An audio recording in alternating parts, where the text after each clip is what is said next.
Something you may want to know when you go into a hospital is that healthcare workers are trained to identify patterns that must not always be things that are associated with disease or illness. So sometimes these patterns could be things that are nonverbal or just observing the way the patient and their family members act.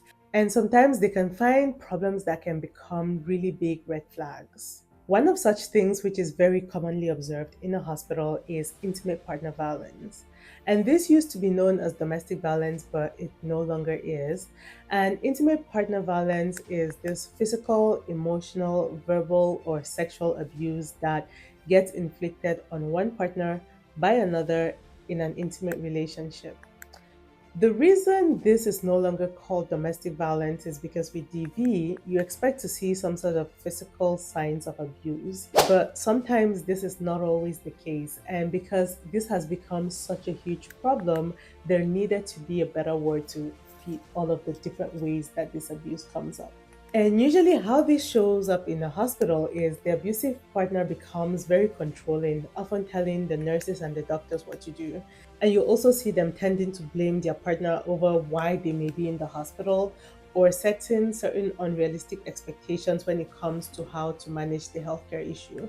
So they may say things like, would like to be out of here today, or some other ridiculous thing like that. Sometimes, when you look deeper, you can see that this perpetrator is somebody that has already been violent at home, or somebody that uses substances like alcohol, or they may have already been violent with a former partner and gotten away with it. Usually, if the victim is a woman, there are a lot higher chances that it's either a woman that is pregnant or giving birth, or she may have tried to leave that relationship before, or she may have become a lot more dependent on the man, like she may have gone back to school or lost her job.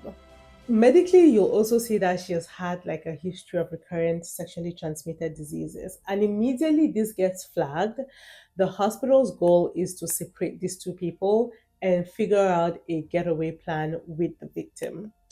Some of these getaway plans can involve things like preparing them on how to pack it to go back or finding a temporary place for them to stay.